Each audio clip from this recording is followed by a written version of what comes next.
Welcome to Democracy Now!, democracynow.org, the War and Peace Report. I'm Amy Goodman. President Trump's national security advisor, John Bolton, threatens sanctions against International Criminal Court judges if they proceed with an investigation into alleged war crimes committed by U.S. troops in Afghanistan. We will ban its judges and prosecutors from entering the United States. We will sanction their funds in the U.S. financial system, and we will prosecute them in the U.S. criminal system. We will do the same for any company or state that assists an ICC investigation of Americans. Was National Security Advisor John Bolton speaking during a speech to the Federalist Society in Washington, D.C. Monday. Bolton also announced the Trump administration's closing the Palestine Liberation Organization office in Washington, D.C. The PLO called the move a dangerous escalation, saying it shows, quote, the U.S. is willing to disband the international system in order to protect Israeli crimes and attacks against the land and people of Palestine, as well as against peace and security in the rest of our region, unquote. We'll have more on John Bolton's speech later in the broadcast. The enormous Category 4 Hurricane Florence is barreling toward the East Coast, with 1.5 million people across Virginia, North Carolina, and South Carolina facing evacuation orders.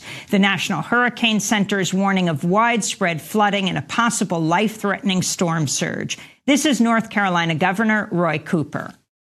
The forecast places North Carolina in the bullseye of Hurricane Florence, and the storm is rapidly getting stronger. When weather forecasters tell us life-threatening, we know that it is serious. We'll have more on Hurricane Florence and the links between hurricanes and climate change after headlines. The Trump administration's planning to make it easier for oil and gas companies to pollute the atmosphere with methane gas, one of the most powerful greenhouse gases contributing to climate change. The Trump administration could announce the rollback of the Obama-era rules requiring companies to monitor and repair methane leaks on oil and gas wells as early as this week. In more climate change news, California Governor Jerry Brown has signed a new law to shift California to 100% carbon-free electricity by 2045. There's no understating the importance of this measure. SB 100 is sending a message to California and to the world that we're going to meet the Paris Agreement, and we're going to continue down that path to transition our economy to zero emission, zero carbon emission, and to have the resiliency and the sustainability that science tells us we must achieve.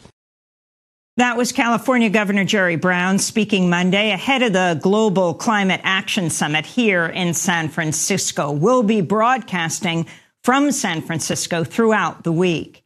Meanwhile, United Nations Secretary General Antonio Guterres warned Monday of the risks of runaway climate change, calling on world leaders to take dramatic steps to limit greenhouse gas emissions within the next 2 years.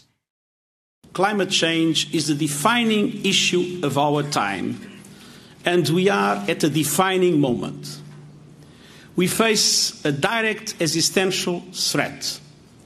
Climate change is moving faster than we are, and its speed has provoked a sonic boom SOS across our world. If we do not change course by 2020, we risk missing the point where we can avoid runaway climate change with disastrous consequences for people and all the natural systems that sustain us. And 350.org co-founder Bill McKibben announced Monday more than $6 trillion of endowments and portfolios have now been divested from fossil fuel companies. The new target by 2020, he says, is $10 trillion divested from fossil fuel companies. On Monday, New York City Mayor Bill de Blasio and London Mayor Sadiq Khan published a joint op-ed in The Guardian calling on other cities around the world to divest their assets, writing, quote, "We believe that ending institutional investment in companies that extract fossil fuels and contribute directly to climate change can help send a very powerful message that renewables and low-carbon options are the future," unquote. The Washington Post reports 1,600 federal workers have left the Environmental Protection Agency since President Trump took office. a mass exodus that has shrunk the EPA's workforce to levels not seen since the Reagan administration. Among the EPA workers to depart the agency was scientist Ann Williamson, who left the EPA after 33 years, saying, quote, "I did not want to any longer be any part of this administration's nonsense." A top United Nations official is warning an all-out Syrian government ground offensive against Idlib province, the last major rebel-held territory in Syria, could lead to the worst loss of life in the 21st century. There needs to be ways of dealing with this problem that don't turn the next few months in Idlib into the worst humanitarian catastrophe with the biggest loss of life of the 21st century. You know, we had the tsunami in 2004, which killed 250,000 people, roughly. We had the atrocious famine in Somalia in 2011, which killed another 250,000 people. We must, it's not acceptable to have huge loss of life in Idlib over the next period. In Afghanistan, at least 20 people have been killed in a suicide bombing in the eastern province of Nangarhar. No group has claimed responsibility for the attack so far. The White House says it's preparing for a second possible meeting between President Trump and North Korean leader Kim Jong-un after Trump received a very warm, very positive letter from Kim requesting another meeting. Trump and Kim met for a summit in Singapore in June, marking the first time a U.S. president has met with a North Korean leader.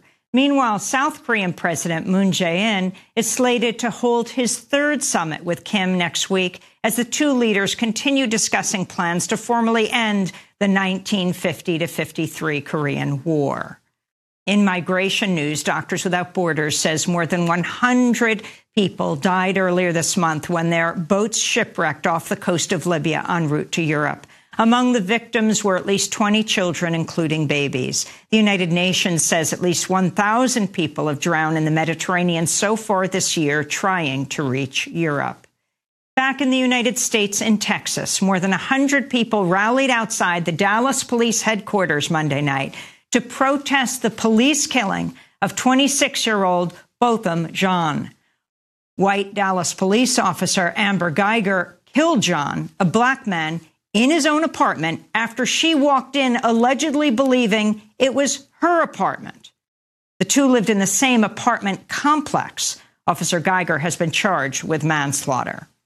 In Florida, Republican Congressmember Ron DeSantis has announced he's immediately resigning from Congress in order to focus on his gubernatorial campaign. DeSantis is in a tight race against Democratic Tallahassee Mayor Andrew Gillum, who is vying to be the first African-American governor in Florida's history. DeSantis' resignation from Congress comes as the Washington Post has revealed he's spoken 4 times at a conservative conference where far-right speakers regularly spout Islamophobic, xenophobic, and racist views. Other recent speakers at the annual David Horowitz Freedom Center Restoration Weekend conference include President Trump's former chief strategist Stephen Bannon and white supremacist Milo Yiannopoulos.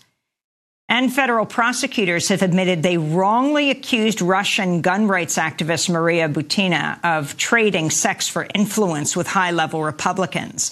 The Justice Department has charged Butina with acting as an unregistered agent of the Russian government and accused her of trying to infiltrate the NRA and other right-wing groups.